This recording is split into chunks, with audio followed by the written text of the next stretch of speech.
கணியத்துக்குரிய சகோதரர்களே, பெரியோர்களே, அன்பானவர்களே, நம்முடைய அகீதா கொள்கையை எந்த அளவு நாம் பாதுகாக்கிறோமோ அந்த அளவுக்கு இஸ்லாம் எங்களிடத்தில் உறுதியாக இருக்கும். எங்களுடைய அகீதா கொள்கை கோட்பாடு சீர்கெட்டுவிட்டால் இஸ்லாத்தை விட்டும் நாம் தூரமாகி விடுவோம். எங்களுடைய அகீதா கொள்கை கோட்பாடுகள் சீர்குலைந்து விட்டால், தவறான வழியை ஒரு கொள்கையாக நாம் தெரிவு செய்து விட்டால், எங்களுடைய அமல் இபாதத்கள் எதுவும் அல்லாஹ்விடத்தில் அங்கீகரிக்கப்பட மாட்டாது. அல்லாஹ் கபூல் செய்ய மாட்டான். கியாமத்துடைய நாள் மலையளவு நன்மைகளை கொண்டு சென்றாலும் எங்களுடைய அகீதா சீராக இல்லை என்றால் சுவர்க்கத்துடைய வாடகை கூட நுகர முடியாது. எனவே கண்ணியத்துக்குரிய சகோதரர்களே, பெரியோர்களே, அன்பானவர்களே, உலமாக்களாகிய எங்கள் மீது ஒரு பொறுப்பு இருக்கிறது. மக்களுக்கு நேர்த்தியான சீரான அகீதாவை கொள்கையை கற்றுக் கொடுத்து பாத்திலான வழிகெட்ட கொள்கைகளை மக்களுக்கு அச்சமூட்டி எச்சரிக்கை செய்வது உலமாக்களாகிய எங்களுடைய ஒரு பொறுப்பு. மனிதனை, ஒரு முஃமினை, முஸ்லிமை நரகத்துக்கு கொண்டு போகக்கூடிய வழிகெட்ட கொள்கைகளில் ஒன்றுதான் ஷியா என்ற வழிகெட்ட கொள்கை. இந்த ஒரு 10 வருடங்களாக எங்களுடைய நாட்டில் அவர்களுடைய ஊடுருவல் கொஞ்சம் கொஞ்சமாக அதிகமாகிக் கொண்டே இருக்கிறது. அவர்களுடைய கொள்கை கோட்பாடுகள் மக்களுக்கு மத்தியில் கொஞ்சம் கொஞ்சமாக பரவி கொண்டிருக்கிறது. கணேசக்குரிய சகோதரர்களே, சரியான நேர்த்தியான அகீதாவில் கொள்கை கோட்பாட்டில் மௌத் வரை நாம் இருக்க வேண்டும் என்றால் சரியான அந்த அஹ்லே சுன்னா வல் ஜமாஅத்துடைய அந்த போங்கை நாம் கற்றுக்கொள்ள வேண்டும். பாத்திலான கொள்கைகளை கற்று அதிலிருந்து நாம் எச்சரிக்கையாக இருப்பதோடு முஸ்லிமான சகோதர சகோதரிகள், எங்களுடைய அடுத்த தலைமுறை பிள்ளைகளை அந்த பாத்திலில் இருந்து பாதுகாத்துக் கொள்ளலாம். எனவே கணேசக்குரிய சகோதரர்களே, ரசூலுல்லாஹி ஸல்லல்லாஹு அலைஹி வஸல்லம் அவர்களுடைய காலம் யூதர்கள் ரசூலுல்லாஹ்வை முழுமையாக எதிர்த்தார்கள், ரசூலுல்லாஹ்வை நிராகரித்தார்கள். அதையும் தாண்டி ரசூலுல்லாஹ்வை கொலை செய்வதற்கு பல சதித்திட்டங்களை தீட்டினார்கள். அனைத்துமே தோல்வியடைந்தது. ரசூலுல்லாஹ்வுடைய மனைவி ஆயிஷா சித்திகா ரலியல்லாஹு அன்ஹா அவர்களின் மீது அவதூறு சொன்னார்கள். குர்ஆன் இறங்குகிறது, அல்லாஹ் ஆயிஷாவை பரிசுத்தமான பெண் என்று சொல்கிறான். ஆயிஷா அப்படியாப்பட்ட தவறு செய்யவில்லை என்று ஆயிஷா ரலியல்லாஹு அன்ஹா அவர்களை அல்லாஹ் பரிசுத்தப்படுத்துகிறான். ஆயிஷா ரலியல்லாஹு அன்ஹா அவர்கள் மீது அவதூறு சொல்லி முஸ்லிம்களுக்கு மத்தியில் ஒரு குழப்பத்தை உண்டாக்குவதற்கு யூதர்கள் முயற்சி செய்தார்கள். அதுவும் தோல்வி அடைந்தது. ரசூலுல்லாஹ் ஹயாத்தோடு இருக்கும் போது யூதர்கள் செய்த அனைத்து சூழ்ச்சிகளும் சதிகளும் தோல்வி அடைந்தது. அபூபக்கர் ரலியல்லாஹு அன்ஹுடைய ஆட்சி காலம் முயற்சி செய்தார்கள், தோல்வி அடைந்தார்கள். உமர் ரலியல்லாஹு அன்ஹுடைய ஆட்சி காலம் முயற்சி செய்தார்கள், தோல்வி அடைந்தார்கள். உமர் ரலியல்லாஹு அன்ஹு அவர்கள் எப்போது ஷஹீதாக்கப்பட்டார்களோ அந்த நேரத்திலிருந்துதான் எல்லா பித்அத்களும் உருவாகியது. யூதர்கள் அவர்களுடைய சதித்திட்டங்களை மிக அழகாக நிறைவேற்றினார்கள். உமர் ரலியல்லாஹு அன்ஹு அவர்கள் ஹயாத்தோடு இருக்கும் போது ஹுதைஃபா ரலியல்லாஹு அன்ஹு அவர்களை பார்த்து சொன்னார்கள், ரசூலுல்லாஹ் சொன்ன அந்த ஃபித்னாக்களை பற்றி சொல்லுங்கள். சொன்னார்கள் ஹுதைஃபா ரலியல்லாஹு அன்ஹு, அமீருல் முஃமினீனே, நீங்கள் கவலைப்பட வேண்டிய தேவையில்லை. உங்களுக்கும் அந்த ஃபித்னாக்களுக்கு மத்தியில் மூடப்பட்ட ஒரு பாப் வாயில் இருக்கிறது. அந்த பாப் வாயில் உமர் ரலியல்லாஹு அன்ஹு. உமர் ரலியல்லாஹு அவர்களுடைய வஃபாத்துக்கு பின்னர் தான் எல்லா ஃபித்னாக்களும் எல்லா பித்அத்களும் உருவாகியது. கணேசக்குரிய சகோதரர்களே, பெரியோர்களே, அலி ரலியல்லாஹு அவர்களுக்கும் முஆவியா ரலியல்லாஹு அவர்களுக்கும் சிறியொரு மனக்கசப்பு இருந்தது. அதை ஊதி பெருசாக்கியவர்கள் யூதர்கள். அப்துல்லாஹ் இப்னு சபா அல் யஹூதி என்ற ஒரு யூதனை அவர்கள் பயிற்றுவித்தார்கள். முஸ்லிம்களை எப்படியெல்லாம் வழிகெடுக்கலாம் என்று கற்றுக் கொடுத்தார்கள். அந்த அப்துல்லாஹ் இப்னு சபா உமர் ரலியல்லாஹு அன்ஹுடைய வஃபாத்துக்கு பின்னர் எல்லாவித ஃபித்னாக்களையும் உண்டாக்குகிறான். கணேசக்குரிய சகோதரர்களே, அலி ரலியல்லாஹு அன்ஹு அவர்கள் கூஃபாவில் இருந்தார்கள். அந்த நேரத்தில் இராக்குடைய தலைநகர். ரசூலுல்லாஹி ஸல்லல்லாஹு அலைஹி வஸல்லம் அவர்கள் ஆட்சி செய்யும் போது மதீனாவை ஆட்சி பீடமாக அமைத்து ஆட்சி செய்தார்கள். அதற்கு பின்னர் அபூபக்கர், உமர் ரலியல்லாஹு அன்ஹுமா ஆட்சி பீடமாக மதீனாவை தான் வைத்திருந்தார்கள். உஸ்மான் ரலியல்லாஹு அவர்களும் மதீனாவை தான் ஆட்சி பீடமாக கேபிட்டலாக வைத்திருந்தார்கள். அலி ரலியல்லாஹு அவர்கள் கூஃபாவை கேபிட்டலாக மாற்றினார்கள். கூஃபாவில் அலி ரலியல்லாஹு அவர்களுக்கு ஆதரவாளர்கள் மிக அதிகமாக இருந்தார்கள்.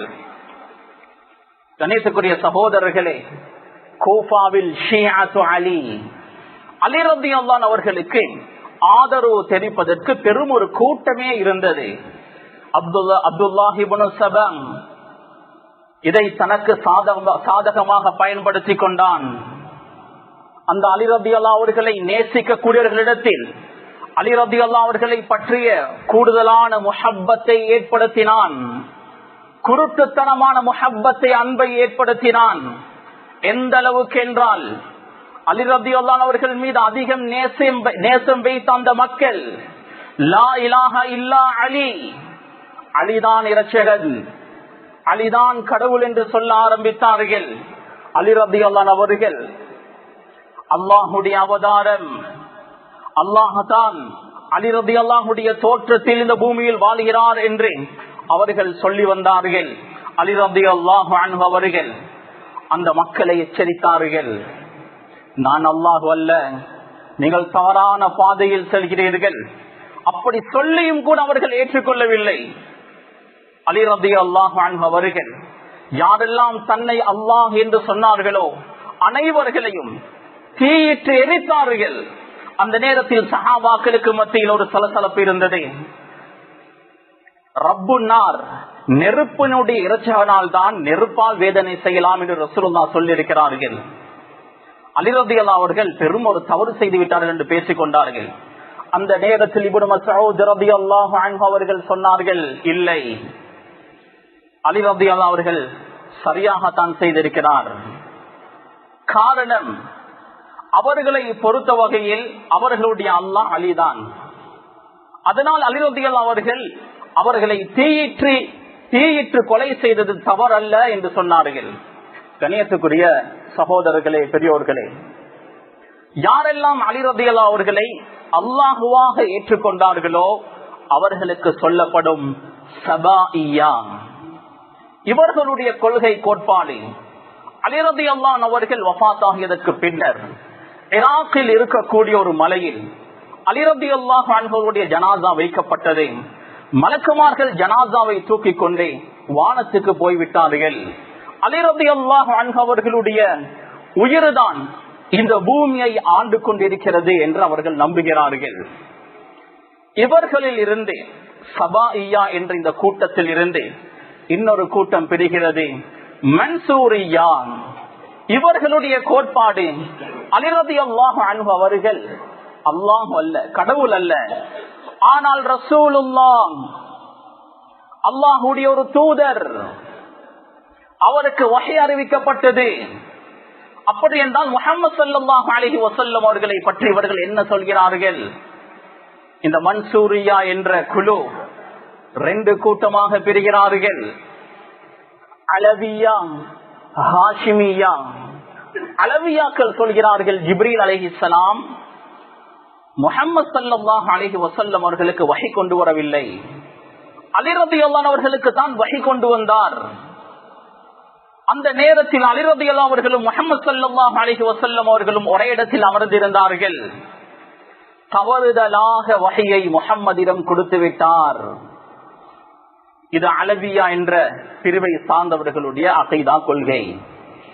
ஹாஷிமியா என்ற கொள்கையை சார்ந்தவர்கள் சொல்கிறார்கள், ஜிப்ரீல் அலைஹிஸ்ஸலாம் அலி ரலியல்லாஹு அவர்கள் மீதுதான் வஹியை கொண்டு வந்தார்கள்.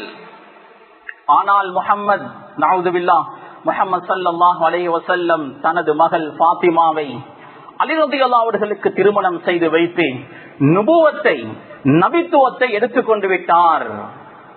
நஊதுபில்லாஹ். கணேசக்குரிய சகோதரர்களை, இவர்கள் இருந்த ஒரு கூட்டம் பிரிகிறது, இமாமியா. இவர்களுடைய கொள்கை அலி ரலியல்லாஹு அவர்கள் அல்லாஹ் அல்ல, ரசூல் நபியும் அல்ல. ரசூலுல்லாஹி ஸல்லல்லாஹு அலைஹி வஸல்லம் அவர்களுக்கு பின்னர் கலீஃபாவாக வர தகுதியான ஒரே மனிதர் அலி ரலியல்லாஹு அவர்கள் தான். அபூபக்கர், உமர், உஸ்மான் ரலியல்லாஹு அன்ஹும் அஜ்மஈன் இவர்கள் எல்லாம் துரோகம் செய்து விட்டார்கள்.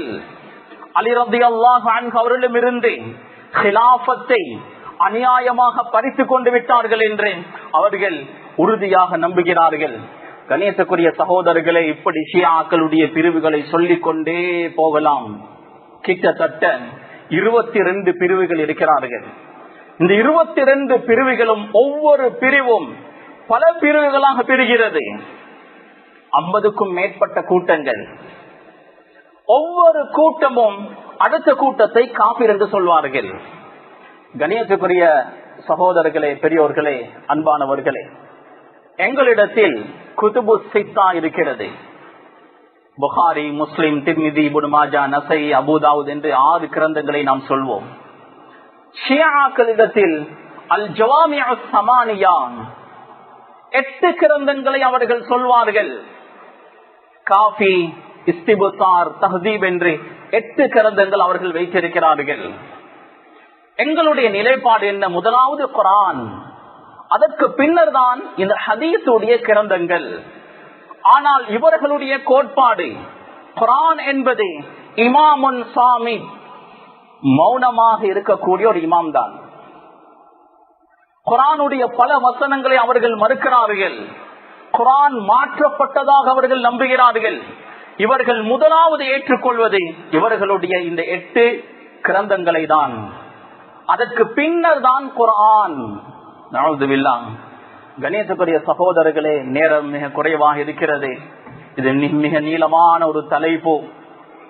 ஷியாக்களை பொறுத்த வகையில் கர்பலாவுடைய நிகழ்வை அதிகம் பேசுவார்கள். ஹுசைன் ரலியல்லாஹு அன்ஹு அவருடைய வஃபாத்துடைய அந்த நிகழ்வை பற்றி அதிகம் பேசுவார்கள். எந்த ஒரு முஸ்லிமும், எந்த ஒரு முஃமினும் கர்பலாவுடைய நிகழ்வை ஏற்றுக்கொள்ள மாட்டான். அங்கு நடந்தது மிக பெரும் ஒரு அநியாயம். ஹுசைன் ரலியல்லாஹு அன்ஹு அவர்களும் அஹ்லுல் பைத் ரசூலுல்லாஹுடைய குடும்பத்தை சார்ந்தவர்களும் அநியாயமாக அந்த இடத்தில் கொலை செய்யப்பட்டார்கள். இதை அவர்கள் அதிகம் பேசுவார்கள். ஷியாக்களுடைய ஒரு கொள்கை இருக்கிறது, தகையா. தகையா என்றால் மனதில் ஒன்றை மறைத்து வைத்துக் கொண்டு வெளிரங்கத்தில் ஒரு விதமாக நடந்து கொள்வார்கள். அவர்களை பொறுத்த வகையில் தகையா என்பது பெரும் ஒரு இபாதத். மார்க்கத்திற்காக பொய் சொல்லலாம், உலக ஆதாயத்திற்காக பொய் சொல்ல முடியாது. ஆனால் மார்க்கத்துக்காக பொய் சொல்லலாம் என்பது அவர்களுடைய உறுதியான ஒரு கோட்பாடு. எனவே அந்த வகையில் அவர்கள் கர்பலாவை பற்றி நிறைய பேசுவார்கள். ஹுசைன் ரலியல்லாஹு அன்ஹுடைய அந்த வஃபாத்துடைய செய்தியை பற்றி நிறைய பேசுவார்கள். இவர்கள் உண்மையாகவே அஹ்லுல் பைத்தின் மீது அன்பு கொண்டவர்களா? நிச்சயம் இல்லை. ஆயிஷா சித்திகா ரலியல்லாஹு அன்ஹா அவர்கள் பரிசுத்தமான பெண் என்று குர்ஆன் சொல்கிறது. ஆனால் ஆயிஷா ரலியல்லாஹு அன்ஹா அவர்களை விபச்சாரி என்று ஷியாக்கள் இன்றும் சொல்கிறார்கள். அலி ரலியல்லாஹு அன்ஹு அவர்கள் கொலை செய்யப்பட்டார்கள். அலி ரலியல்லாஹு அன்ஹுடைய கொலையை பற்றி அவர்கள் பேச மாட்டார்கள். காரணம், நிறைய கேள்விகளுக்கு பதில் சொல்ல வேண்டி வரும். அலி ரலியல்லாஹு அன்ஹு அவர்கள், அபூபக்கர், உமர், உஸ்மான் ரலியல்லாஹு அன்ஹும் அஜ்மஈன் இந்த சஹாபாக்களை அவர் ஏற்றுக்கொண்டார். ஹசன் ரலியல்லாஹு அன்ஹு அவரை பற்றியும் பேச மாட்டார்கள். காரணம் ஹசன் ரலியல்லாஹு அன்ஹு அந்த எல்லா சஹாபாக்கள் அபூபக்கர், உமர், உஸ்மான், முஆவியா ரலியல்லாஹு அஜ்மஈன் இந்த எல்லா சஹாபாக்களோடும் அவர் சமாதானமாக போனார், அவர்களை ஏற்றுக்கொண்டார். கண்ணியத்துக்குரிய சகோதரர்களே, ஃபாத்திமா ரலியல்லாஹு அன்ஹா அவர்களை அதிகம் ஷியாக்கள் புகழ்வார்கள், பேசுவார்கள். காரணம் ஹுசைன் ரலியல்லாஹு அன்ஹு அவர்களுடைய தாய். ரசூலுல்லாஹுக்கு ஒரே ஒரு மகளா? 4 மகள்மார்கள் இருந்தார்கள். ருகையா, உம்மு குல்சூம், ஜைனப். இந்த 3 பேரை பற்றி அவர்கள் பேச மாட்டார்கள். காரணம் உஸ்மான் ரலியல்லாஹு அவர்கள் ருகையா, உம்மு குல்சூம் என்ற 2 மகள்மார்களை திருமணம் செய்திருந்தார்கள். ஜைனப் உமையா கோத்திரத்தை சார்ந்தவர். உமையா என்றால் முஆவியா ரலியல்லாஹு அன்ஹுடைய கோத்திரத்தை சார்ந்தவர். அதனால் ஜைனபை பற்றியும் பேச மாட்டார்கள். கணேசுக்குரிய சகோதரர்களே, பெரியோர்களே, அன்பானவர்களே, நீங்க சுருக்கமாக சொல்வதென்றால் ஷியாக்களை பொறுத்த வகையில் சஹாபாக்கள் அனைவர்களும் துரோகிகள். அலி ரலியல்லாஹு அவர்களுக்கு துரோகம் செய்தவர்கள். அதனாலதான் பாகிஸ்தானில் நாம் மோதக்கூடிய காலத்தில் பார்த்திருக்கிறோம், சிபாயே சஹாபா என்ற ஒரு குழுவே இருக்கிறது, சஹாபாக்களின் பாதுகாவலர்கள். காரணம் சஹாபாக்களை ஷியாக்கள் அந்த அளவு மோசமான வார்த்தைகளில் திட்டுவார்கள், சபிப்பார்கள். அவர்களுடைய பிள்ளைகளுக்கு பொம்மைகளை வாங்கி கொடுப்பார்கள். அந்த பொம்மைகளுக்கு அவர்கள் வைக்கக்கூடிய பெயர் அபூபக்கர், உமர், உஸ்மான். நஅூது பில்லாஹ். கண்ணியத்துக்குரிய சகோதரர்களே, ஷியாக்கள் ஹஜ்ஜுக்காக உம்ராவுக்காக வந்தால் ரசூலுல்லாஹுடைய கபரை ஜியாரத் செய்வார்கள். அஸ்ஸலாமு அலைக்க யா ரசூலல்லாஹ் என்று ரசூலுல்லாஹ் மீது சலாம் சொல்லுவார்கள். ரசூலுல்லாஹுடைய கபருக்கு பக்கத்தில் அபூபக்கர், உமர் ரலியல்லாஹு அன்ஹும் அவர்கள் அடக்கம் செய்யப்பட்டிருக்கிறார்கள். அந்த இடத்திலிருந்து அவர்கள் லஅனத் செய்வார்கள். அல்லாஹும்ம லஅன் ஹாதிஹில் ஜிபத வத்தாகூத். யா அல்லாஹ், இந்த ஷைத்தானையும் இந்த மோசமானவனையும் லஅனத் செய்வாயாக என்று அவர்கள் துஆ செய்கிறார்கள். அவர்களுடைய அந்த ஹஜ்ஜுடைய துஆக்களுடைய புத்தகங்களில் இதை எழுதி வைத்திருக்கிறார்கள். கணேசுக்குரிய சகோதரர்களே, உமர் ரலியல்லாஹு அன்ஹு அவர்கள் எந்த தினத்தில் கொலை செய்யப்பட்டார்களோ அந்த தினத்தை அவர்கள் கொண்டாடுகிறார்கள். அபூ லுஅலுவை பெருமை பாராட்டி அன்றைய தினத்தில் அவர்கள் பேசுவார்கள். காரணம், உமர் அந்த தினத்தில் கொலை செய்யப்பட்டார், அவரை அபூ லுஅலு கொலை செய்தான். கணேசுக்குரிய சகோதரர்களை, உமர் ரலியல்லாஹு அன்ஹு அவர்கள் யார்? ரசூலுல்லாஹ் சொன்னார்கள், இன்னல்லாஹ யன்திகு அலா லிசானி உமர். உமருடைய நாவினால் அல்லாஹ் பேசுகிறான். சுமார் 18 குர்ஆனுடைய வசனங்கள் உமர் ரலியல்லாஹு அன்ஹுடைய மஷ்வராவின் பிரகாரம் அருளப்பட்டது. உமர் ஒரு பாதையில் போனால் ஷைத்தான் இன்னொரு பாதையால் போவான். ரசூலுல்லாஹ் சொன்னார்கள், எனக்கு பின்னர் நபி வரமாட்டார். அப்படி வருவதென்றால் லகான உமர், அது உமராகத்தான் இருக்கும். வலாக்கின் நான் நபிய பாதி, எனக்கு பின்னர் நபி வரமாட்டார். கணேசுக்குரிய சகோதரர்களே, பெரியோர்களே, அன்பானவர்களே, நிறைய சொல்லிக் கொண்டு போகலாம். இத்னா அஷரியா, 12 இமாம்கள் அவர்களுடைய கொள்கை கோட்பாடு. அந்த 12 இமாம்கள் அலி ரலியல்லாஹு அன்ஹு அவர்கள் முதல் மஹ்தி அலைஹிஸ்ஸலாம் அவர்கள் வரும் வரை 12 இமாம்களை அவர்கள் நம்புகிறார்கள். அந்த 12 இமாம்களும் இப்போது ஹயாத்தோடு இருக்கிறார்கள். அவர்களுக்கு வஹி அறிவிக்கப்படுகிறது. அவர்கள் மறுபடியும் இந்த பூமிக்கு வந்து இறங்குவார்கள் என்று அவர்கள் நம்புகிறார்கள். கணேசுக்குரிய சகோதரர்களே, ஷியாக்கள் எங்களுடைய நாட்டிலும் இருக்கிறார்கள், எங்களுடைய நாட்டிலும் இருக்கிறார்கள். ஷியாக்கள் பொதுவாக மீலாத் நிகழ்ச்சிகளை ஏற்பாடு செய்வார்கள். கலை நிகழ்ச்சிகள், கண்காட்சிகள், உயர் கல்விகளுக்காக பல ஏற்பாடுகளை அவர்கள் செய்வார்கள். முஸ்தபா யூனிவர்சிட்டி இங்கு இருக்கிறது. அவர்களுடைய கொள்கை கோட்பாட்டையும் சேர்த்து அவர்கள் படித்துக் கொடுப்பார்கள். கிழக்கு மாகாணத்தில் மன்புல் ஹுதா என்ற ஒரு மதரசா இருக்கிறது, ஆண்கள் மதரசா. ஜக்கியா என்ற பெண்கள் மதரசா. இது ஷியாக்களுடைய மதரசா. எப்படி எங்களுடைய மதரசாக்களில் ஆலிமாக்கள் தஹ்சீலாகிறார்களோ அதே போன்று அவர்களுடைய மதரசாக்களிலும் ஆலிமாக்கள் தஹ்சீலாவிக் கொண்டிருக்கிறார்கள். அவர்களுடைய மோசமான கொள்கை மக்களுக்கு மத்தியில் பரவி கொண்டிருக்கிறது. ஏன் மிக பயங்கரம் என்று நாம் சொல்கிறோம்? தக்கையா என்ற கொள்கை தான். பேசும் போது நல்லா பேசுவார்கள். அவருடைய கொள்கை கோட்பாடெல்லாம் சரியாக இருப்பதாக காட்டிக் கொள்வார்கள். ஆனால் உள்ளத்தில் கசடை, அந்த மோசமான கொள்கையை பதிய வைத்துக் கொண்டு தக்கையா என்ற பெரும் விவாதத்தை அவர்களுடைய எண்ணத்தின் பிரகாரம், கொள்கையின் பிரகாரம் செய்து கொண்டிருப்பார்கள். கணேசுக்குரிய சகோதரர்களே, பெரியோர்களே, அன்பானவர்களே, ஷியாக்களுடைய தலைமையகம் ஈரானில் இருக்கக்கூடிய கும் என்ற பகுதி. அங்கு ஓதியவர்கள், படித்தவர்கள் கிட்டத்தட்ட 140க்கும் மேற்பட்டவர்களுடைய நாட்டில் இருக்கிறார்கள். ஒருவேளை எங்களுக்கு மத்தியில் அவர்கள் சகஜமாக பேசிக்கொண்டு பழகிக் கொண்டிருப்பார்கள். ஆனால் உள்ளத்தில் கசடி இருக்கும், கொஞ்சம் கொஞ்சமாக காய் நகர்த்துவார்கள். கணேசுக்குரிய சகோதரர்களே, கடைசியாக சுருக்கமாக சொல்லி எனது குத்பாவை முடித்துக் கொள்கிறேன். ஷியாக்கள் 22 பிரிவுகள். 22 பிரிவுகள். இந்த 22 பிரிவுகளில் இஸ்னா அஷரியா என்ற பிரிவை சேர்ந்தவர்கள் தான் 85% முழு உலகத்திலும் இருக்கிறார்கள். அடுத்த 21 கூட்டம் தான் அடுத்த 15%. அதிகமாக இருப்பவர்கள் இஸ்னா அஷரியா என்ற கொள்கையை சார்ந்தவர்கள். ஜைதியா, இமாமியா, இஸ்மாயிலியா, அலபியா என்று நிறைய கூட்டங்கள் இருக்கிறார்கள். எங்களுடைய நாட்டில் ஷியாக்கள் இருக்கிறார்கள். அவர்கள் எந்த கொள்கையை சார்ந்தவர்கள்? அவர்கள் முஸ்லிம்களா? அவர்களுடைய பெண்களை திருமணம் செய்ய முடியுமா? 22 கூட்டத்தில் ஒரு கூட்டம் இஸ்மாயிலியா. இமாம் ஜாஃபர் சாதிக் அவர்கள் வஃபாத்தாகியதற்கு பின்னர் அடுத்த இமாம் யார் என்று மக்களுக்கு மத்தியில் ஒரு கருத்து வேற்றுமை ஏற்பட்டது. அந்த ஷியாக்கள் கருத்து வேற்றுமை அடைகிறார்கள். இமாம் ஜாஃபர் சாதிக்கு 2 மகன்மார்கள், மூசா, இஸ்மாயில். சிலர் மூசாவை இமாமாக ஏற்றுக்கொண்டார்கள், சிலர் இஸ்மாயிலை இமாமாக ஏற்றுக்கொண்டார்கள். அந்த இஸ்மாயிலை இமாமாக ஏற்றுக்கொண்டவர்கள் தான் இஸ்மாயிலியா கொள்கையை சார்ந்தவர்கள். இஸ்மாயிலியா கொள்கையை சார்ந்தவர்கள் 3 பிரிவாக பிரிகிறார்கள். தரூஸ், ஆகானியா, போரா. போரா 2 வகை, தாவூதி போரா, சுலைமானி போரா. எங்களுடைய நாட்டில் இருக்கக்கூடியவர்கள் தாவூதி போரா. அவர்களுடைய கொள்கை, கோட்பாடு என்று வரும்போது இது நீண்ட ஒரு தலைப்பு. அவர்கள் முஸ்லிம்கள் இல்லை என்பதற்கு ஒரே ஒரு அகைதா கொள்கையை நான் சொல்கிறேன். இமாமுகும் யுஷ்பிகுல் இலாஹ வயஅலமுல் பாத்தின். அவர்களுடைய ஒவ்வொரு காலத்திலும் ஒரு இமாம் இருப்பார், இப்பொழுதும் இருக்கிறார். அந்த இமாம் யுஷ்பிகுல் இலாஹ, அல்லாஹுக்கு சரிசமமானவர். வயஅலமுல் பாத்தின், மறைமுகமான எல்லா அறிவுகளும் அவருக்கு இருக்கிறது.